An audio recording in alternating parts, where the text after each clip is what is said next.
At InDigital, we know the public safety professionals hold themselves to a high standard. In fact, standard doesn't do it justice. In over 25 years working alongside you, carrying millions of calls over our IP networks, your dedication has inspired us. That's why our ESI Net goes beyond industry standards, not only I3 compliant, but designed to adapt to future development for a network you can count on when it matters most. Learn more at indigital.net. Here in Greenville County, we have 8 different places where a 911 call can be answered. It is the largest county in South Carolina. It's a challenge. The type of information that a telecommunicator gets from Radius Plus is location-based technology. You can see where the caller is, if they have a medical issue, if they speak a different language. They're immediately able to text to that caller in their native language. It reduces response times because it immediately gets first responders where they need to be. If Within the Trenches has ever taught you something, open your eyes to what it is like to be a 911 dispatcher, or has inspired you to become one, then help support us and join our Patreon. Get exclusive bonus content, one-of-a-kind swag, discounts on merchandise, ad-free early access to new episodes, and much more. To join, please visit patreon.com/WTT podcast. And if you're an industry partner, we have something for you as well. And now, for the show. This is Jordan, and you're listening to the Code 7 Podcast Network.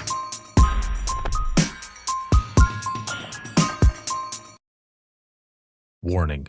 This episode contains the 3 A's of podcasting: adult content, adult language, and awesomeness. You've been warned.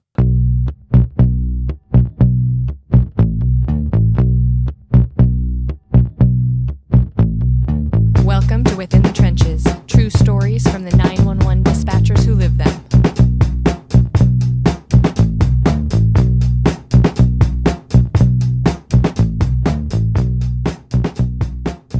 Hey, what's going on? This is Ricardo of the Code 7 Podcast Network, and this is going to be Within the Trenches, true stories from the 911 dispatchers who live them. This episode is sponsored by InDigital as well as Rapid Deploy and Carbyne. However, this is a Carbyne exclusive episode, and also a big shout out to patrons. Thank you for everything so very much. We've got a lot of content coming up, more bonus episodes and everything. The media partner sponsorship, live broadcast, those are going to be audio versions as well, but for patrons only. So if you are a patron, you will get that as well as audio from the DRT, the Dispatchers Roundtable, and Open Mic Live. And Open Mic Live happens every Thursday at 9 p.m. Eastern Time, live on social media, and that is Facebook, Twitter, as well as YouTube. And every so often, if I am on the road, it'll happen on Saturdays, and it'll be a late night one. It'll sometimes be at 10, sometimes at 11. It depends on how I'm feeling that day is how it ends up going if we're doing a late night one. But otherwise, it's every Thursday at 9 p.m. Eastern Time, where we share all the funny shit that happens in 911, funny calls, incidents, all types of stuff. So make sure to check that out. But again, if you're a patron, you get audio versions of that. So again, thank you so very much for that. And I'm excited to have my guest here today. And actually, we did an episode a while back, and some of it had to, well, a small part had to do with one of the stories that we're going to be sharing today. However, I wanted to get my guest on to learn more about her before we get to this main story towards the end. So again, I'm excited to have her on, and this is Amanda, and she's a communications technician with Stark County out of Ohio. Hey. Good morning. How's it going? Oh, it's a wonderful day. Yeah. Yeah. My normal response is it's peachy. Oh, peachy keen. All right. Excellent. Very nice. Well, welcome. I'm very happy to have you on here.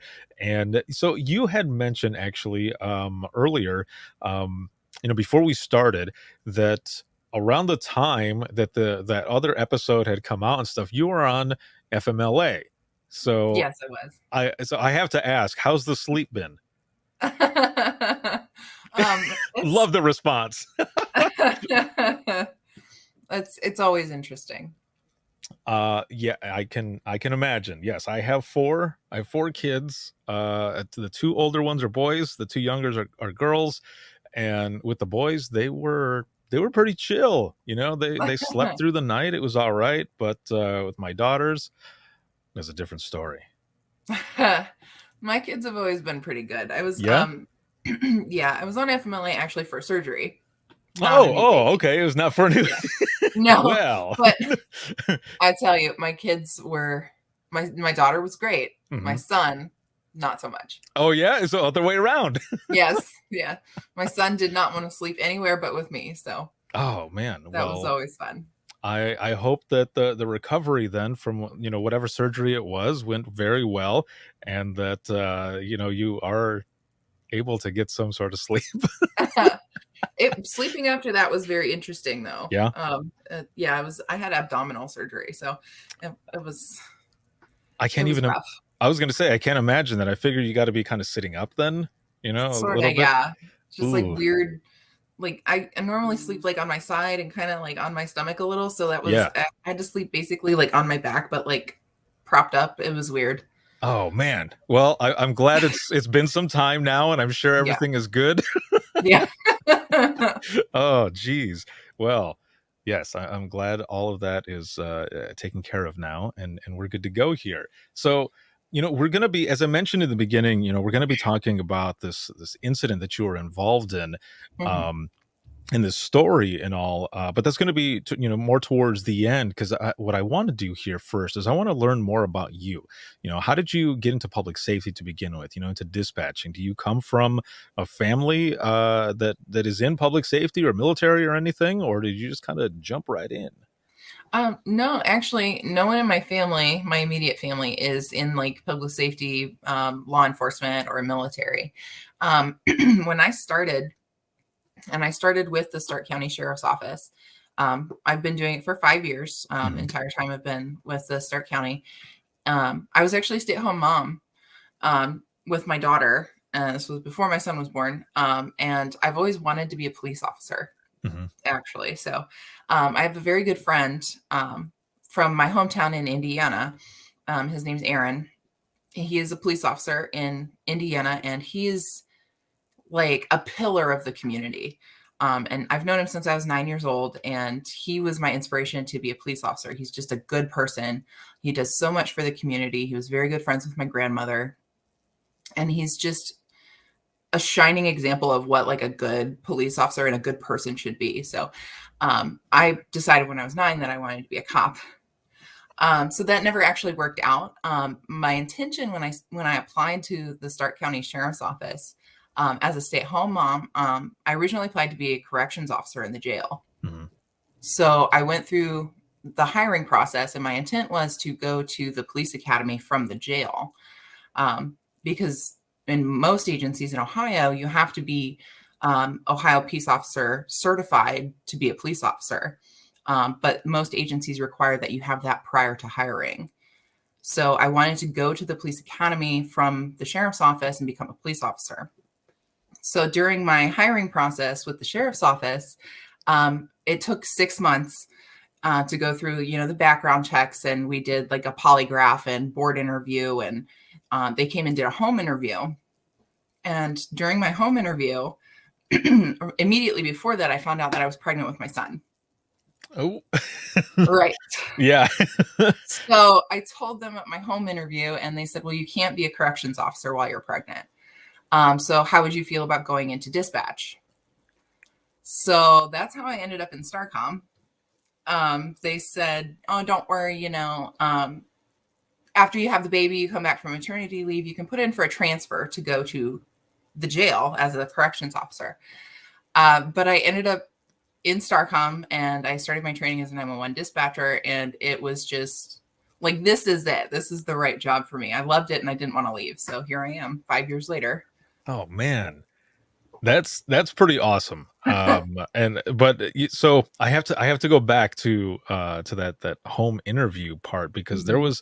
was a time when I had applied at two different centers, and the one that I didn't end up at, they did something similar where they had the person who's doing the background check come to your home, and I remember that my wife and I was telling her, I was like, we got to get everything cleaned up. She's like, it is cleaned up. And I was like, yeah, it is, but I see a couple things like I'm gonna take some stuff. Like I was all like weird about it and stuff, only because Yeah. that person was coming. I was like, he's gonna judge me. Yeah. Like he's gonna mark me down for whatever being out of place. Right. And it was You haven't vacuumed. right. Yeah, I'm writing it down. It doesn't like to vacuum. Okay. Right. Was it nerve wracking for you when they showed up in your home? And they're doing this interview with you at home. Yes. I'm always a bundle of nerves, but it was before that, I'd never really had much experience with like one-on-one with police officers. And I should Mhm. mention, when I applied to the sheriff's office, I was actually in the Citizens Police Academy with the sheriff's office. Oh, that's awesome. So when a couple of their a corrections officer and the major actually convinced me to apply while I was still in the correction or the Citizens Academy. So I was still going through all that. So I had a little bit of experience, but having someone I don't know, a police officer, come into my home, full uniform, and it was just I'm always nervous. So I'm like shaking and just sitting there on my couch, like all prim and proper, and my Yeah. now ex-husband was there, and it was Well, just so a then lot. also you got to think about, what are the neighbors going to think?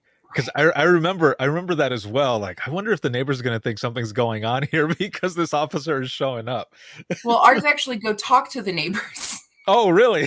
Yes. To make sure that you're not like hooligans or whatever. And Nice. yeah, so that was Well, fun. there I'm you sure the go. drug dealer across the street appreciated that. Yeah, it's like, what are they doing? What's going on? Yeah. They're going to come over here Why is next. there a cop here? Oh man. Yeah. So did they happen to in this process that you were going through, did you when they did the drug test, did they take a chunk of your hair? No, it was just Oh, a typical urine screen. okay. I was just But asking because I was pregnant with my son at the uh-huh. time that they did that. So I had to worry him because I was in the hospital a couple of days prior because I had fallen and they gave me morphine. I'm like, there might be morphine in it. Oh. So it's fine. I was at the hospital. Oh, So that's hilarious. Yeah, I was during the time that I was going through that process, I was taking these I always tried to find different supplements and mhm. stuff. And so I was taking these herbal supplements, but also drinking a lot of kombucha, but also energy drinks and stuff. So I remember the guy took a chunk of the side of my hair, Oh and he's like, no. yo, we're gonna run it for everything. Is there anything that we should know? And I was like, yeah, I'm taking herbal supplements and this and this and this. And he goes, herbal supplements? And I was like, actual, yes, herbal supplements, not what you're thinking. That's not what you're not gonna find that. So Oh God. yeah, he thought herbal, yeah, so he thought it was something else. But um yeah, I ultimately ended up going to work for the dispatch center in the county that I grew up in, which was gonna be a way better experience anyway. But yeah, having somebody come into your home that you don't know that's running an interview like this, yeah, it's nerve-wracking. It's kind of crazy. So was there a point where when you ended up going into dispatch, well, first let me ask this first. When you walk into dispatch and everything, what was that like for you? Because what is it that you're seeing when you walk in there? Like, was it overwhelming at all? Actually, when I started, we we had a different setup than what we have now. We Mhm. remodeled a couple of years ago. So the original setup was we had our consoles in kind of like a semicircle in the middle of the room, and our dispatch room is just a big square room in the basement. No windows, locked doors. Never have to see anyone. So except for our supervisor. Yeah. So the original setup was at like a semicircle on one side of the room, and we had our warrant cabinets against a wall. And then there was one console that was kind of like in the middle of the room, and then there was one on the far side. So um, it was odd. I wasn't expecting that. Now, when I was in the Citizens Academy, I had gotten a tour of dispatch, so I already like had seen it before I started working there. Oh, so Um, that's good then. Yeah. Yeah. So I had already seen that. And then I did, as part of the academy, I did ride alongs with some deputies, and they took us down there, and I was like, I already seen this, and he's like, well, fine. So, you know, So you got to but see both. So that's good. yeah. Yeah. So when I started working there, I already knew like where it was in the building, and what it looked like. But as far as like sitting down at a console, that was that was an experience. I'd never for one thing, we use 5 computer monitors. Mm-hmm. So our setup, the old setup that we had was 5 computer monitors. And then we had like our radio box, 2 keyboards, a keypad, and 3 mice. So that's what I started learning on. Oh man. Yeah. Yeah, It was a lot. I've been to different centers. Like when I was working for the company, before I went on my own, when I was working for In Digital, I would go to different dispatch centers and I would train them on different things that that we offered, different services for them. And that there are always things that are, the same and different. But like when you're looking at all of these different monitors and there's 3 mice, sometimes 4. I remember Yeah. asking them, how do you know which one, like what if something gets mixed up, or of course, you've got a coworker or something who comes up and like moves different Mhm. things. Like, how do you know? Because some of them were labeled and others were not labeled. So those were the ones that I would ask, like, does that take a moment? Yeah. Ours are not labeled. Oh, see, so you got to remember, So like, but do they look different or are they all the same? no, they're mostly all the same. Some we have a couple of our consoles have mix and match mice. Yeah. So but yeah, when we remodeled, we switched to new console desks. Mhm. Our old ones moved up and down, but these have much a bigger range of motion.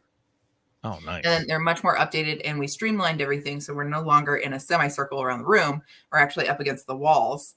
And then we have this giant table. We call it the corner slab in the middle of our room.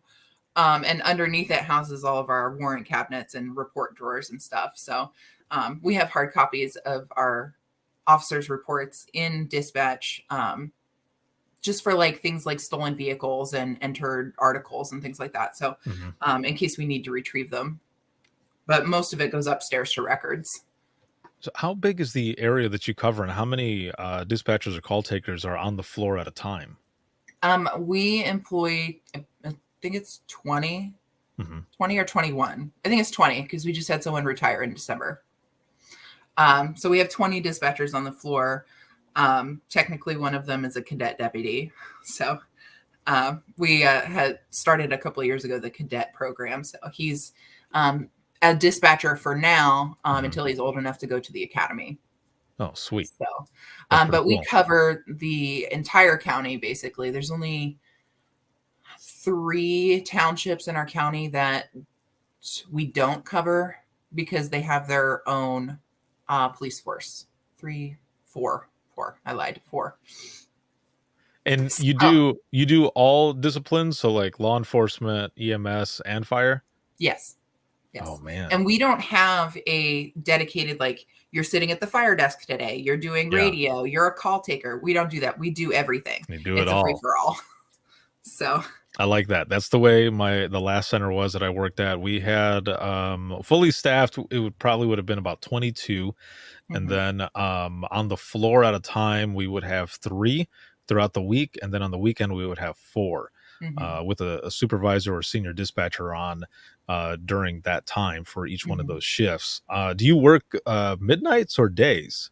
I work afternoons. So We work okay, so 3 you're like a 8-hour mid. shifts. Oh, okay.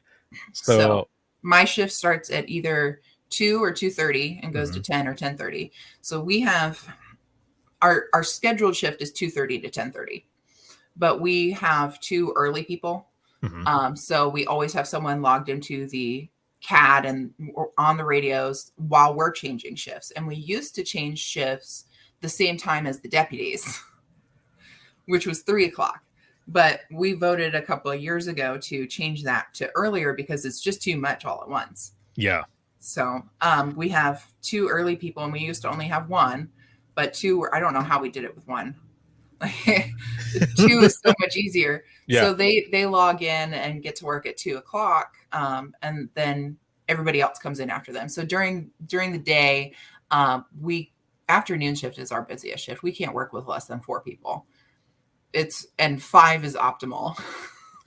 Oh So man. it's a lot, especially in summer times. Afternoons, it's nonstop. The phones never stop ringing. You don't even have time to get up and go pee. So Oh, it's geez. all the time. It's But winter is a little bit better. I was gonna say, you have those moments when it's just balls to the wall, Uh-huh. crazy in there, where you look at the time and it's gone by really fast, or you get a moment to breathe before that next call, and you're thinking, "Man, it's been a long time already," but it's only been like 30 minutes. Yes. It'll get busy at the beginning of shift, Mhm. because everyone decides to go out and act crazy at 2:00 in the afternoon. And then you're just working your ass off and you can't like even breathe, can't even take a drink. The radio's blowing up because we do SROs as well. Our deputies go and work in the schools. Yeah. So they're like calling off shift at 3:00 and like going home and going to different schools and like you just can't even breathe. And you stop and I'm like, oh my God, it's been like 3 hours and it's 4:00. it's Oh, it's that you awful. you I take love it. you take I know, I was gonna say, yeah, it's horrible, but I love it because I felt the exact same way when I was in dispatch. It was so much fun. Like I wouldn't change a thing. Like people would come in and say, "Oh, there's not a lot going on." I would say, "Oh, thanks for that," because you Right. basically said the Q word. I So haven't said that now, word in like 5 years. yeah, Like I don't even say it at home.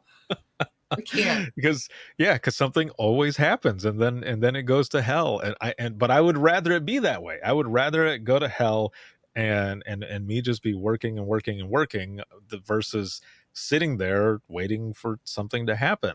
Yeah, see, I started my training on day shift. So I was, by the time I finally started at the sheriff's office, I was halfway through my pregnancy. So I'm 20 weeks pregnant, waking up at 4:30 in the morning to go to work. Oh And man. yeah, so I spent 3 months training on day shift and then I went straight to afternoons. I can't even imagine. And I did work on midnights. I've worked some shifts, like periodic, like split shifts into midnight. But in July of 2020, I switched to midnights full time. But I only stayed there for 6 months because one of our other dispatchers retired then. We've had 2 retirements in the last 2 years, so Oh, which is amazing. that Nobody is ever retires from dispatch. right. Yeah, no, that's excellent to have that happen. Now, when you got past the hiring process and everything, and Mhm. you started your training, what was that training like for you? Was there anything that surprised you, or was it pretty much how you thought it was going to go? I had no idea what to expect. I've never done anything like this before. I kind of like been interested in 911 dispatch like a few years prior to that, Mhm. but never really pursued it seriously. Um, had no idea even how to pursue it. So when I started, my trainer, he's one of my coworkers. His name's John. Mhm. He sat me next to him, and we don't have wireless headsets. We're wired into our console. So I always forget to take my headset off when I'm trying to walk away and, get snagged. But he had me plug in my console. We had 2 like boxes. So I would sit next to him. And for like the first week, I just sat next to him and watched and listened. And other people's trainers do things differently. And one of my coworkers, Lori, her trainer threw her on the radio day 1. I probably would have pissed myself. I couldn't, never mind being pregnant, but like I had no idea even what to look at. Mhm. So it was a lot of like watching his process, like, okay, he goes to this screen and then he uses this program and he goes there and then he gets on the radio and our radio is computerized. So we have it on a separate screen. Mhm. So I tell people who are interested in it now, like all our job is just clicking buttons. You just gotta click the right buttons in the right order. So, um, but I just sat there and I watched, and the first time I ever got like in the hot seat, it was terrifying. I remember my first 911 call, but I don't remember anything else about it. I only remember that it was a medical call for a diabetic emergency. That's it. That's all I Oh, remember. wow. It wasn't ours, so I transferred it to the appropriate agency. So, because we're the main PSAP for our county, so everything comes to us. Mhm. So we just transfer it out to everyone else. And there's other dispatch centers throughout the county. There's two that are like consolidated. They dispatch for a ton of different agencies. And then we have a couple that are just dispatch for their own PD and FD. So That is there's highway patrol.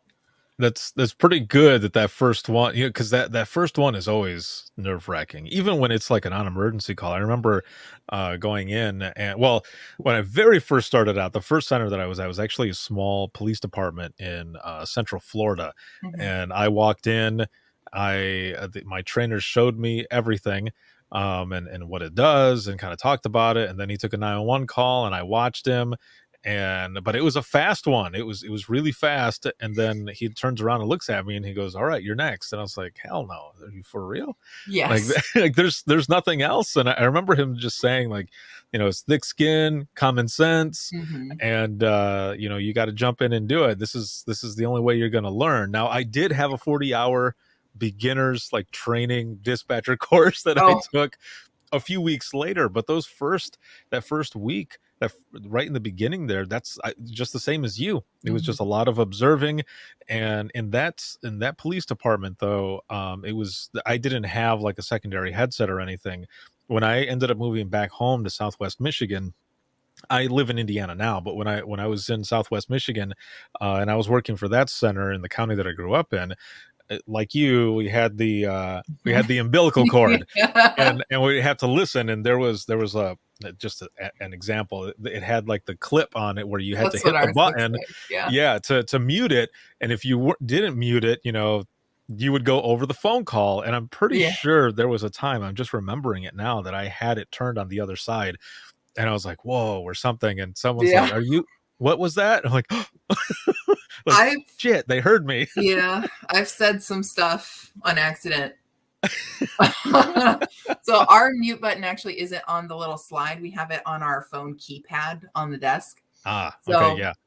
Yeah, and sometimes, you like that person who called in, a lot of times people are calling in, and what people don't understand too, which is why I love that we're able to have these conversations and everything, is that people don't understand that their emergency, or what they feel is an emergency, isn't the only thing that's going on. And right. when there's only so many people working to take phone calls, you have to try to get them to get to the point as fast as possible, because that other line that's currently ringing could be someone who needs CPR, Right. or it could be someone who is in a domestic dispute and their spouse or boyfriend or girlfriend or whoever has a weapon or something, and you have to be able to go to those. But then after you put them on hold and go to that one, then you got to triage as well, right? Mhm. It's the craziest job, but loved it. Yeah, we love it. Yes, yes. That's how I have to explain it to people because people understand um, the word triage Mhm. better than they understand the word prioritize. Yes, you're So I just correct. started explaining it as triage like an emergency room, Mhm. like at the hospital, because people are more apt to understand that concept versus, well, your emergency isn't as high priority an emergency as something else. Yeah. So I just started explaining it as triage, and people respond better when you tell them that. You make perfect sense. I love that. Yeah. So you go through your training and everything, and you had mentioned that there was a point where you knew that you were in the right spot, Yes. that dispatch is where you were meant to be. And this is what I was going to ask you earlier, but I wanted to get more information first. So, um, do you remember that point? Was there like an incident that happened, or a phone call that you took, or was it just being in that environment? Do you remember what it was that you just kind of like, this is where I'm supposed to be. I'm in the right spot. For me, I don't think that there was exactly like a click. There wasn't Mhm.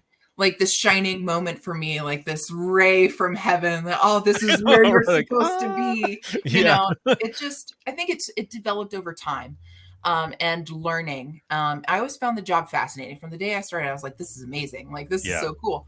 And I was really nosy at first, like most people are who start. They want to hang out on the line and listen to what's going on.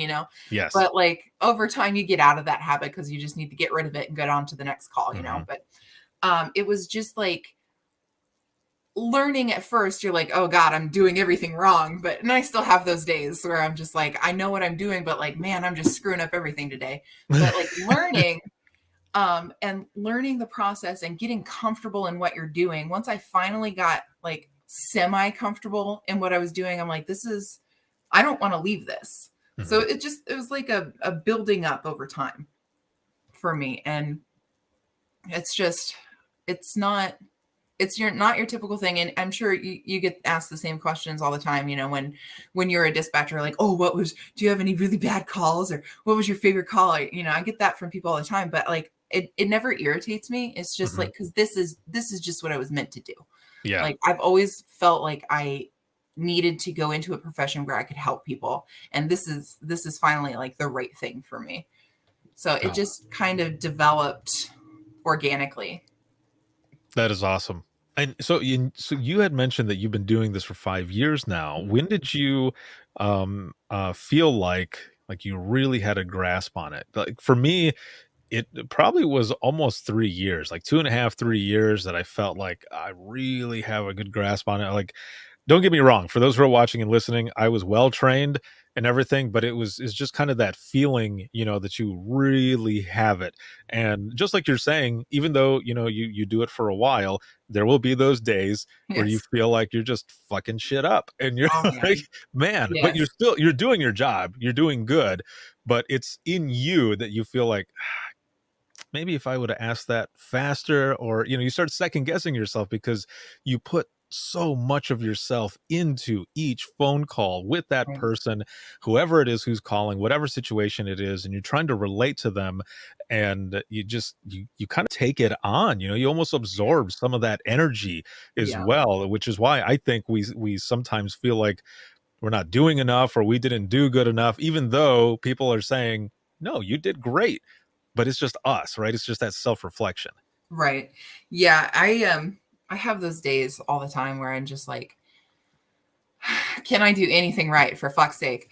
It's just, but I would agree with you. I think it took me probably at least 2 years before I was like truly comfortable in what I was doing, to where I felt like for once that I actually like, okay, I know what to do in this situation. When shit goes down, like I know how to handle it.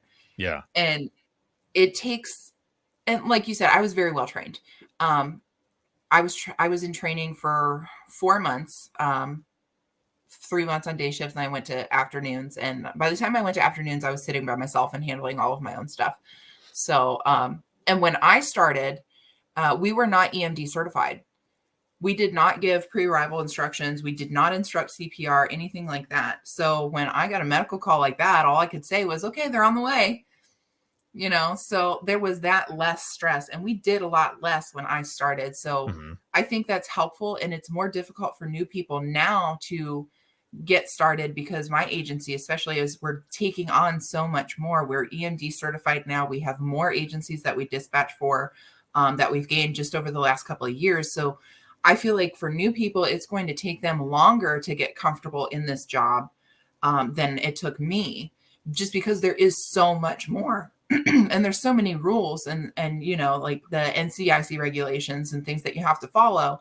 And it's just overwhelming for new people. But I think for me, it took about 2 years before I was like truly comfortable in it. But there's still things that, I learn new stuff every day. I knew like leads and NCIC regulations and stuff that I didn't know, and answering questions. And I've actually taken on a new role in dispatch, because our last dispatcher who retired was our assistant TAC officer on afternoon shift. And since she retired in December, I've taken over as the assistant TAC officer. So there's new stuff that I'm learning too, and I'm not comfortable doing that quite yet. And I'm still working on getting trained with our TAC officer. So for those who are watching and listening, because there's a large group that watch and listen to this podcast who are in the general public. What is NCIC and what is TAC? So NCIC is the National Criminal Information System, or Center, and it is run and managed by the FBI. It is your database, national database, that everything gets entered into, like wanted persons and warrants, missing persons, the Amber Alerts that come over your phone. They're entered through NCIC. Stolen vehicles are entered. And that way, if someone, say an agency in California comes across a vehicle, they run the license plate through NCIC, and it comes back as stolen out of Illinois. You can send messages through that entry on the computer. It's called a hit on that vehicle. So every agency across the country has access to this, and they can. And it's also tied into their own state-run program. So for us in Ohio, it's called LEADS, the Law Enforcement Automated Data System. Mm-hmm. So that is tied into the NCIC program, and they work together through one program. So they run together at the same time. So when I run something through LEADS and NCIC, say I run a social security number, it runs through both programs simultaneously. A TAC officer is a terminal agency coordinator. And we have a separate TAC officer. That's all she does. She has her own office.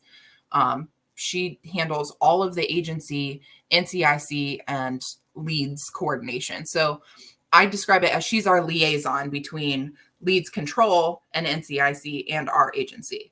So she handles getting us certified for every our LEADS certification, which expires every 2 years. She gets all the officers certified. She makes sure that all the entries for stolen articles, like, you know, phones and social security cards and things like that, vehicles, warrants, protection orders, probation, all those entries, she makes sure that they're compliant to LEADS rules. Perfect. So now I'm her assistant, so I handle a lot of that as well. And that's a lot of stuff too. And for those who are watching and listening, as she's talking about these NCI hits, there are requests for these hit responses and everything. And if you don't respond, if there's 3 of those that go through, you are gonna get a phone call. Yeah, you're gonna get a phone call. Oh yeah, especially if it's a 10-minute hit. Yes, yeah, and you haven't responded, and the reason. So. Yeah.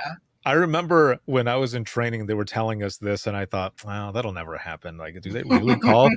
And there was one time that we were busy as hell, but it was me who was sending out the hit request, and they weren't responding to me. But I don't remember how it looked to the state, but it almost looked like I wasn't the one who was answering, and it got to the 3rd one. So they called, and I remember in Michigan we call. Your leads we call lean. So I'm sitting at the lean desk, and which is also backup phones and backup radios. And my partner, who is on main phones, stands up and goes, Ricardo? And I said, yeah. And I said, there's a phone call from you from the state. And I was like, oh my God. I was like, that's not me, man. And so I get on the phone and I start explaining, and they're like, okay, we'll get a hold of the other agency because it's clearly not you guys. I was like, thank you. Because I've already sent my responses over and over, and they keep sending them back saying that they haven't received them. So yes, do not take away my certification. I'm doing what I'm supposed to be doing, because that'll happen. The county, or the center rather, will end up getting a fine, and my certification will get destroyed. So we always made sure to be on point with all of the stuff that we needed to do, especially towards the last few years that I was in dispatch, because a lot of different things were changing. But yeah, so that's a lot of different stuff that you have to learn. So I applaud you for that, because that's a lot of shit there. Yeah, we enter a lot of warrants too. So because our county, Stark County, is the 7th, I believe, largest in Ohio. So we have so many warrants. And I actually just saw a couple of days ago, maybe yesterday, that Canton, Ohio, where our sheriff's office is, was ranked on the top 25 most dangerous cities in America. So super proud of that. Well done. As far as violent crime goes. So, you did it. I think last year, my light changed. There we go. I think last year we entered like 4,000 warrants, and we don't dispatch for Canton Police. You could not pay me enough to dispatch for Canton Police. Kudos to all the dispatchers who work at CanCom, because I could not do it. 90%, I think, probably a solid 85% of our phone calls, 911 and otherwise, that we get are Canton. Whoa. So we transfer a lot of our stuff to Canton to their dispatch center. And I just, no, I could not do it. So we enter, I think last year it was like 4,000 warrants. So our warrant drawers are humongous. We have like 8 file cabinets, and they're all full. So we That enter is warrants craziness. every day, pretty much. Mhm. So every dispatcher that's on the floor, our TAC officer, she doesn't create our warrant jackets because we still use the hard copies to Mhm. enter warrants. We're talking about in the future getting e-warrants. I'm not sure how that's going to work. I know nothing about it, and I just first heard about it a couple of days ago in an email from my supervisor. So she takes the warrants. Our detective bureau, their clerks make our warrant jackets and file them in our in-house jail system. And then they get brought down to us. Our TAC officer gives them to each dispatcher, a couple to enter, and then we get those entered throughout our shift. So, and we don't have, like, we have our leads main terminal. Mhm. Our main agency terminal is at one console, and we rotate who sits there every day. But every console has access to leads. So when we send hits and stuff, we just have to forward it to our main terminal. But whoever's sitting at the main terminal, you still have to dispatch. You still have to do everything else. So it's just a little bit of added work that you get to sit at. I actually sat there yesterday. So Yeah. I did not get very many hits yesterday. I only got one. So Oh, that's always it was a good, good day. especially if you're sitting in that spot. It sounds like lean the way ours was set up as well, because you're doing everything still. You're still taking phone calls, your Mhm. backup radios. If the main radios, they have a what do you call it? A pursuit. If they have a pursuit that's going on, all the main traffic stays there. All the other traffic goes to like a secondary channel to that person who's on lean. So then you're listening to them and running stuff, but also doing phones just in Mhm. case. And it just goes Oh, yeah. to hell sometimes. So we don't pursue. Um, Oh, yes, our agency does not pursue. We have a pursuit policy, and it yeah. doesn't say no pursuits, period. Mhm. It is just very, very restrictive into what conditions will allow a pursuit. So in general, like we just say, we don't pursue. So the first time I ever had to tell our highway patrol that they were on a pursuit coming through our county and they requested assistance, I said, okay, well, we don't pursue. And they're like, what? I'm like, we can stand by in the area and keep traffic clear, but we're not going to join in your pursuit. Especially, like, it depends on like what they're pursuing for, and Right. if it's a stolen vehicle and things like that. Or we had an agency recently engage in a 3-county pursuit over a wrong turn. I think it was an improper turn. Oh, I it cannot. must have been a crazy improper What turn. kind of turn was it? Right. Like you turn donuts in the middle of the road? Like Yeah, and then take it off. it was a lot. I don't know the circumstances around that pursuit, but we were Yeah. following it to keep our deputies on calls out of the area, keep traffic out of the area, just keeping tabs on where they were in the county, and they did a fantastic job handling it. No, there was no like loss of life, no serious damage, no injury, anything like that. So they Oh, did a that's good. fantastic job handling it. But we like to keep tabs on them. And we, Mhm. of course, have our protocols. We have to let our supervisor know and things like that. So, Oh, but yeah, we man. don't pursue. So, all of this experience and everything that you've been building up, and the phone calls that you take in and everything, up to this point, these 5 years, are there any calls that kind of stick with you? I have a few. Yeah. Hmm. And of course, it's always the bad ones that stick with you. There's a few. I remember when I was still pregnant with my son, so I was still fairly new. Hmm. And I was sitting on my own, and 2 days in a row, I got 2 different calls for babies not breathing. Oh, That was, and like I said, back then we weren't EMD certified. So hmm. the first one on the first day was not ours. It was a different agency's. The second one was ours, and it was in our fire zone. And I dispatched the fire department, and I couldn't give any instructions. I'm just sitting there listening to this poor guy, and his baby's not breathing. and I can't tell him what to do. I can't give him instructions. And that was hard. And I was pregnant Right. and emotional. And I had to go out and cry on that one. That one was hard.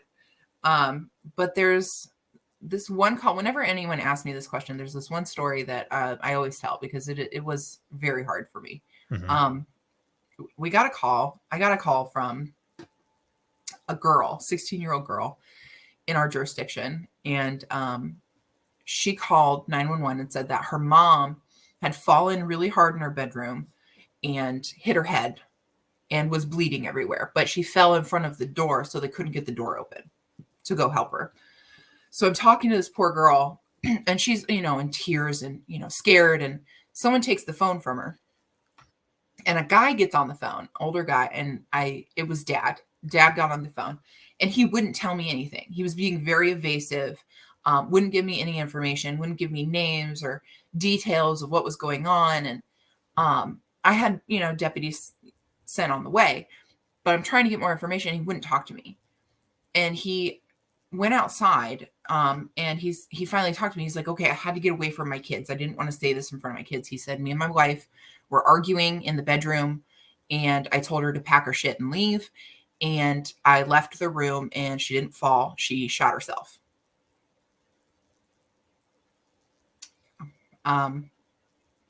That was not what I was expecting. Mhm. And that call, being very new, I think that happened in my first year. It was a lot. I wasn't expecting that. I just kept thinking about that 16-year-old girl and her little brother and how they were going to find out that mom didn't fall. She killed herself with you in the house. And I remembered her name for a long time. I had nightmares about that for a long time. And I know that's not the worst thing that other dispatchers have heard. Mhm. But being that new and never hearing this stuff before ever in my life, that was a lot for me. But I've over time, you slowly start to forget the details. So it gets better over time, but it's really hard in that moment and immediately following. And we don't do any kind of like roundtable or debriefing, anything like that. So, and we don't, but Right.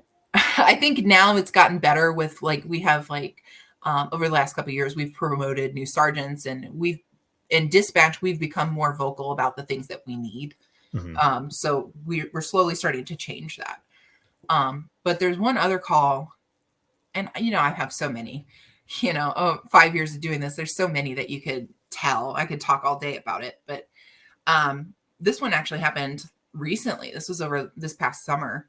Sometimes I get medical calls from old ladies, and they're scared, And this older woman called 911. She said that she was trying to get her husband into the house from the backyard to take him to the hospital, but he collapsed on the back porch on the steps. And she was perfectly calm. She's like, I can't get him up. I need help. I need to get him to the hospital. So I'm like, I dispatch the medics and I send them over, and I'm trying to get more information from her. And I asked her, is he breathing? And she was perfectly calm, totally nonchalant, had it all in hand. And she said, no, I don't think he's breathing. And then it started breaking down from there, and just listening to her go from completely calm to sobbing and calling her husband's name and begging him to hold on while I'm giving her CPR instructions, because he was on the stairs. She couldn't physically get him onto a flat surface. So she's trying to do CPR the best she can on the steps, and just Mhm. listening to her go from all business, just, I need an ambulance, he just collapsed, to screaming for her husband to come back and be okay. That just fucked me up, just completely. I handled that call. I got the medics on scene. And the whole time I'm giving her these instructions, I'm talking to my medics, letting them know CPR is in progress. Male's not breathing. He's been down for this long, blah, blah, blah, blah, blah. But that evolution into crisis is what got me. And it's not like the act of giving CPR. It's not the act of giving pre-arrival instructions. It is the reaction that gets you. It's the crying. It's the family. And I've given CPR instructions to a guy whose dad was, unresponsive and not breathing on the couch. And he was completely like stone-faced the whole time. Never reacted. Wow. But like that woman, it does something to you. And I had to go outside and cry. And I've been doing this for 5 years now, and there's still days that I have to go outside and cry. I have to step away from my computer. I have to put down my headset, and I have to go outside and just get rid of that emotion and that adrenaline dump and just let it out so I can go back and help the next person. Right. And it's so much. It's, oh man, I've got goosebumps right now. You're taking me back to a few calls. I can see it in your face. You're remembering what it is. Yeah, it's that first one that you're talking about.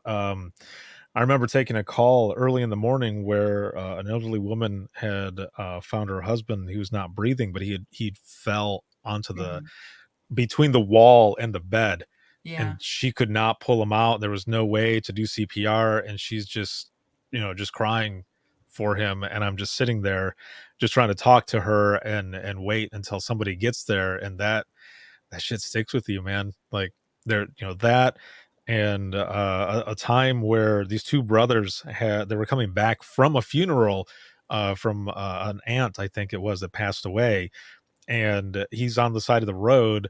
His brother had a heart attack while they were driving home from a funeral, and he couldn't pull him out. And the only thing I could do to just help him, if anything, was to tell him to make the seat go back as far as possible, because they have to be flat on their back. Right. But he just wanted anything to be able to do to try. And so he put the seat all the way back and trying to do CPR and stuff and get some air in there. And I don't believe the brother made it, but I remember the one brother that I was talking to saying, we just lost a family member. This can't be happening. And damn, yeah, there's those moments that happen. And you had mentioned, there wasn't any debriefing. So some of these other ones that have happened, were there any debriefings, or was it really just you going outside and letting your emotions run out? Because you're right, there are times when you do need to step away, if you're able to step away and just let it out. Because I feel like when we're taking these calls, we're empaths, so we're putting ourselves in their shoes, in the caller's shoes, to be able to relate for everything, but we also absorb all of that energy as well at that time. Yes. No, I've never had any debriefing. I just handle it on my own, and it's taken its toll on me as a person. I know this job as a whole has completely changed my personality. I used to be, when I started, I was very meek and quiet, and I'm very much a people pleaser, and I still am. But I was very, very much a people pleaser back then. And I didn't want to make a fuss, and I hate confrontation, and I wouldn't, like, at all costs, just avoid it. And this job, I don't give a fuck. I don't give a fuck anymore. Like, I have no qualms about saying what I'm feeling. And that's probably a bad thing, because I tend to put my foot in my mouth a lot, but I don't care. I know how I've been trained to get to the point, Right. So that kind of just carries over. But the funny part is, I can't do that in my own personal life. Like, if I'm not at work, I can't, for one thing, I can't use my radio voice. I just can't. I just can't switch over. Yeah. And those decisions that you're trained in the protocol, you know what to do next and everything. But I can't, if a situation were to happen to me, I'm sure that it could turn it on, and work through it. But I just can't do that in my personal life, and I don't understand why. It's just like a work thing. Maybe it's because I'm just such a mess, but whatever. No, I get it. But there were some times where I would come, and I've been out of dispatch almost 9 years now, and I still have that dispatcher ear. Well, I'll be sitting in the living room, and the kids are talking to me. I've got the TV going. I hear everything that's going on and what's going on outside. I see someone walk by, and I'm thinking, what are they doing? And look back at my kids, and they're like, "Did you hear me?" I'm like, "Yeah." In public. because you're listening to other people. Yeah. I'm always listening for keywords. So, Right. and How I'm crazy paying is attention that? to everything. Like I'm totally focused on what we're doing here, but there's a fly on my ceiling and I can hear the TV out there. So I'm like, Yeah, that dispatch here, man, it can be a good thing and it can be a bad thing, because oh then, yeah. you look back and someone's like, "Did you hear what I said?" But then you able to repeat everything they Mhm. said because you were listening, but Oh you're yeah, listening to everything else at the same time.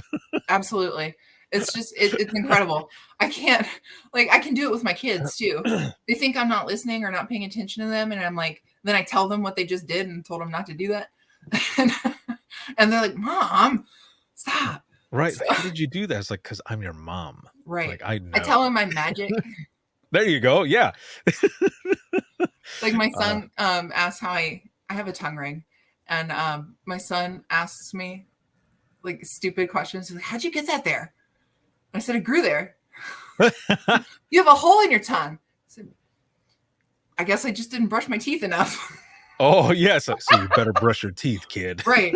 Like, quirky solutions to problems. I've learned that through my job. Oh, that's amazing. Right. So I want to segue over as we're coming into kind of the wrap up of this episode. I Mhm. want to share this video. So we've got a video here that I want to play, and then I want to kind of discuss it here a little bit, because this was a video, this was a story that Carbyne had put out for an incident that you had dealt with. So I want to go ahead and put this on the screen here really quick. I'm going to make a quick adjustment. You might hear a slight echo for a split second here, but otherwise we should be good. So I'm going to go ahead and play this, and then we're gonna discuss this.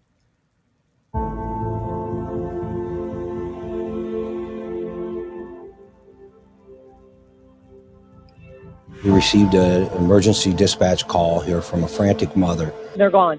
And so I start calling her. She finally answers the phone. She says she doesn't know where she is. Her daughter was missing, and she had snuck out of the house. She had put pillows underneath her blankets looking like she was laying in there. And I went in there to wake her up. I just had a funny feeling.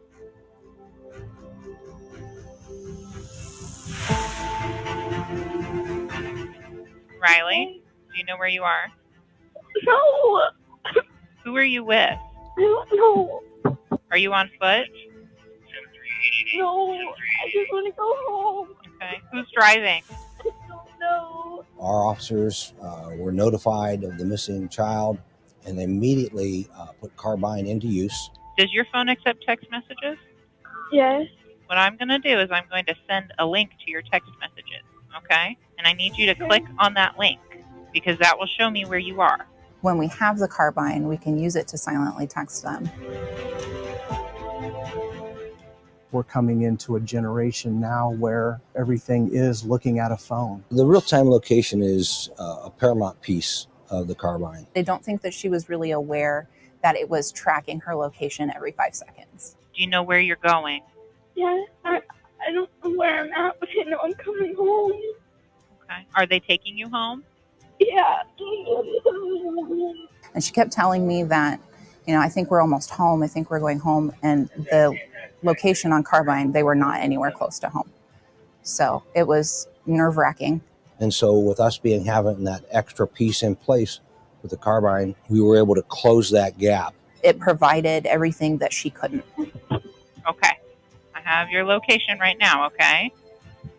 Riley, I'm telling my officers where you are, okay? We're trying to get someone over there to find you, okay? Okay. It was very overwhelming when my deputies were able to pull over the vehicle. Oh my God, they got her, thank God.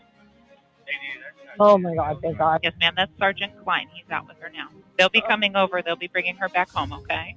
Thank you. Oh my God, thank you. What went through my head when our sergeant went out with the girls was just a big yes. The suspect in this case fled the scene. They could have been a victim of human trafficking.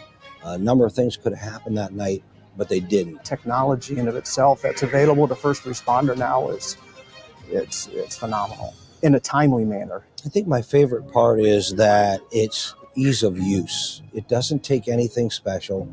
Nobody has to download a special app to use it. Oh my God. It's going to be okay. Just take a deep breath. I love you guys. Thank you.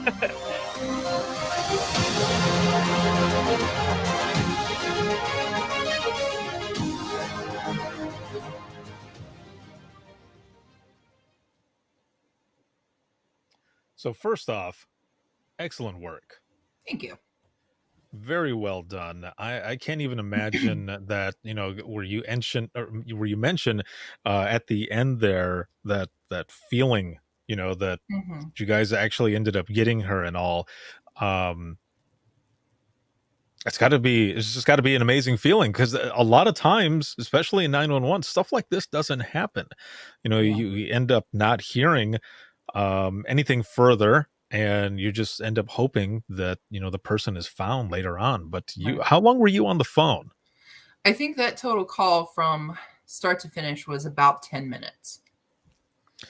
But I It bet you that seems a 10 lot minutes, I longer. was going to say, I bet you that 10 minutes though felt like hours. Oh yeah, it felt like half an hour. It was a lot. There's a couple of things in that video that aren't mentioned. Mhm. I love that video, for one thing. My first 15 minutes of fame there.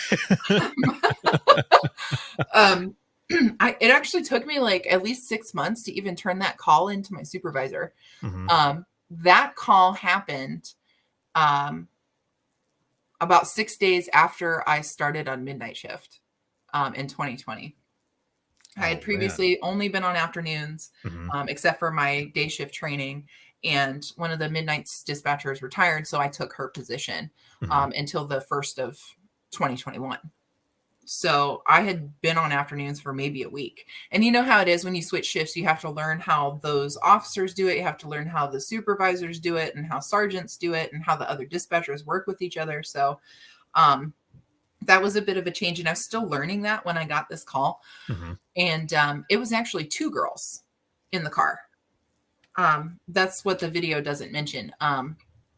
The little girl that I was talking to, they were like 13. Mhm. She had a friend sleeping over at her house, and they both snuck out the window at like 1 a.m. And I got a call from her mom, and she told me, they put the pillows under the blankets. I'm like, really? My first thought when I heard that on the phone was like, I kind of like internally rolled my eyes. I was like, oh my God, really? Like, Right, that's because you such only a see that little on kid TV, thing to right? do, you know? Yeah. So, and I am not the one who initiated the 3-way call. Mhm. Her mom did. I don't know how. I didn't know that you can 3-way call on 911, Yeah. but there it was. So, she actually got me connected to her daughter. That's So, awesome. and both girls were actually in the car. And I never heard a word from the driver, the male that was driving. Not a peep. No radio, no talking, no be quiet, nothing. That's So weird. I don't know, like, what was going on? Like, what happened? So Right, it especially was really because they're weird. they're talking too. They're talking, Yeah. and could the person driving not hear them? Right. Or, I mean, I'm glad that that person Right. wasn't paying attention, Yeah. And but like it take just, her yeah. phone or something. Right, yeah, it's So it's it's kind of an odd situation there all the way around, but with a good outcome, yes. which is Yes. great. It was a good So, outcome. during the time that you have this three-way going on, I mean, what's going through your head? It's just, we got to get somebody there. We got to find them, or hopefully Yeah. they'll be okay. Because there's always so many different things that are going through Mhm. your head, but all those other thoughts, have to remain in the back of your head, Right. because in the front, you got to Yeah. be focused, you got to be calm, and keep everybody else calm, and type in Mhm. everything you're supposed to be typing. So there's just a million things going on with a bunch of different variables in Mhm. one incident, and anything could happen in a split second. Oh yeah. So like when you get a critical incident like that, you Mhm. just tune everything else out except like Yeah. what you're doing, who you're talking to. And that's what happened. So I just tuned everything else out. And like you said, you have to keep your own thoughts and feelings like in the back of your mind, because right at the forefront, you have to concentrate on what you're doing. Mhm. And in a situation like that, they had no idea who this person was. I never really got a clear answer as to how they wound up in the car. Yeah. If they like knew him or if he just drove by and picked him up. I never really got that clear answer. So, but that wasn't really relevant at that time. Right. So I'm just focusing on how how can I get these girls out safely? And, they're like 13 years old. So I'm trying to think of like, Carbyne asked me this too. Like, how did you, like, you have kids. So how did you adjust the way you talked to them? And I talked to them like I was talking to my own kids. Simple questions with simple answers. Right. So nothing too complicated. Don't use like complicated lingo. Like I switched to using the word officer instead of deputy because kids are more likely to understand the word officer. Right. They Exactly. know what a police officer is, but deputies can be confusing. And most adults don't even call them deputies. They call them sheriffs. They're not sheriffs. They're deputies. Yeah, that's right. It's just You're a pet right. peeve of mine. They're deputy sheriffs. They're not sheriffs. Yeah. So it's just a pet peeve. But so just changing my language and all that, and just like I wasn't even thinking about like what could the outcome be. My only focus is, okay, what do I need to do next? What else can I ask to get a better location? What other information can I get that would be helpful for my deputies to find her? So, and the other friend, her friend never made a peep, never said a word. Wow. So that's interesting. Yeah, it was nerve-wracking. It was overwhelming. It was scary. I had chills. I had adrenaline pumping, and just trying to figure out, oh my God, what do I do? And I've been doing this for a long time now. And, there's still every day still like, oh crap, what do I do? But you just have to like fall back on your training and remember what you learned and protocols. And, we all sit in the same room, me and my other dispatchers. So we bounce questions off of each other all the time. What would you do in this situation? Would you do this or this? And, I've had people ask me all sorts of questions that I don't know. So I just ask my other dispatchers and, we figure it out together. But during this, that was my sole focus. Yeah. Was this call. It was a lot.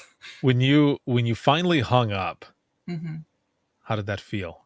When you hung up, was it like an instant, like adrenaline, like just dump right there, or like can we go to the next back, one? Like, holy crap. Yeah. Like, oh fuck. Like that could have been so bad. Right. Yeah. Like, just, oh fuck. Just like I had to like push back and just sit there for a minute. I'm like, oh God, thank God. Like, I'm happy it's over. I'm happy they're safe. Like, nobody likes handling critical incidents, So when it's over and it's good, it's just, it's a really good feeling. And I don't really have words to describe it, but like during the interview for that video, they were like it's just like, how did it feel? Like a lot of trying to get me to describe it. And I can't, you know what it feels like. Yeah. When you know. I've described to people that taking a 911 call, especially a high priority one, is like getting in a fast car, slamming the gas, and letting go of the steering wheel. Right. It is. You're right. It's that much of an adrenaline high, and then when it's done, it's like what? Okay, sorry. Oh, hey, how's it going? All right, how are you? Doing all right. But yeah, that part, you get to the end and you get off and you're sitting there for a moment. And I remember when I would have high priority ones like that, I felt like my eyes were like wide open, like, all right. Like you What's feel like next? you don't breathe the whole time. Yeah. Like I've never typed faster and more accurately than when I'm on a critical call. Yeah, like you are fully wired in and everything, and at the end you're like, did that really just happen? Did I black out? Like you didn't really black out, but you feel like it feels like it's just like you're on autopilot. Yes. And like you need to put this in the call and you need to dispatch this person and answer the radio, but like you're doing it all on autopilot and you don't even realize that you're doing it, but it's just getting done. And like I said before, we have like no debriefing. So as soon as I was done with that call, I had to like move on to the next. But being on midnights, it's not a whole lot going on. So yeah. And that's contrary to my own belief. Like before I started doing this, I thought midnights would be hopping. Yeah. It is not. Not for us, at least. I'm sure for other agencies, it's crazy. It would be hit or miss at my agency, but most of the nights it would be pretty hopping. But Really? it was more so at like sometimes 3 in the morning when When the the bars close. craziest shit. Yeah, that's Yeah. when the craziest shit would happen. We're like, whoa! And then if it's a full moon, oh man, That drop is the so mic. true too. It's so Yeah. true. But afternoons for us is where it's at. Oh, Like it's just slamming all the time. right at But shift change, people are yeah, it's always waiting to crazy at get shift change. home. Yes. So it's weird though, because like we have no debriefing protocol, Yeah. nothing official. So after those types of calls and that call, I didn't even really think anything of that call, honestly. Like it wasn't like a major blip on my radar hmm when I did it. Like it was awesome. Like it was obviously a serious emergency. Right. Yeah. But like it wasn't one of those things where I went home and I'm just like stewing over it, and just like can't stop thinking about it. And it kind of slipped my mind for a long time because my supervisor, Terry, he would ask us, ever since we implemented the Carbyne system, he would ask us like, "Oh, get me those big calls where you use Carbyne. Get me those. Give me that information." He'd been pestering me about it for a while, and I hadn't gotten it to him for like 6 months. And then I finally gave it to him. And he was like, "This is something." Yeah. I was like, "Oh, okay." So then he was like, "Well, Carbyne wants to interview you." I'm like, "Fucking what? Why? Why? Just why?" But like, it's not one of those things that I'm going to go home to my fiance and be like, "Oh God, this happened," like, "Oh, I really need to get this off my chest," But he understands. I'm lucky in that my fiance kind of understands, like from a police side, because he is a police officer. He's actually a sergeant at our sheriff's office, so he kind of gets it. But he works in the jail, so he doesn't understand, like from the road perspective, because he's never worked on the road. So, but he understands like the lingo and like the thinking, the processes, like our codes and signals. He understands all of that. So it's much easier to explain that kind of stuff to him. But like, he's not a dispatcher. Yeah. So he doesn't really get it. You know what I mean? Yeah, So, it's good though that you have someone to be able to talk to coming from that law enforcement side, because like you said, there's at least that little bit of understanding there to a point where you can share stories and not have someone just staring at you like, I don't know what to like, tell what you. are you talking about? Why is that a big deal? Right. Yeah. No, he understands. He understands like, oh yeah, that's a major problem. Like when something goes wrong or something. Yeah. And other people would just stare at you like you're nuts. Exactly. So I want to again applaud you for that call. Thank you. Well done. Thank you. As we go into the wrap up of this episode, it's been amazing to have you on and learn more about your story. If you could make any change in this industry, or let's say even in your center, what is something that you would like to see changed? Increase staffing. Yeah. Everywhere is thinking that. Yeah. Increase staffing. I think we need to have a set protocol for debriefing for major incidences. I have worked on with my supervisor. We don't have like for training for new people, we don't have like a training program. It's all like you learn what your trainer teaches you, what they know. And then everything else you kind of pick up along the way. And I know that in this job, there's no way to learn everything theoretically. You have to be in it to learn it. So you're never going to learn how to handle like a high priority in progress call, like a robbery, unless you get one. Right. So, but I have been working with my supervisor, and I started actually 2 years ago. I started on my own in my own time, writing a training guide for StarCom for our dispatch center. I started with leads. I love leads. Like I love doing that data entry, and it's just, that's why I volunteered for the assistant TAC officer position. But I started writing a step-by-step guide to help teach new people. And I started with leads, and I have the leads portion done, and we're eventually going to implement that in our training. I worked on like 40 pages of it.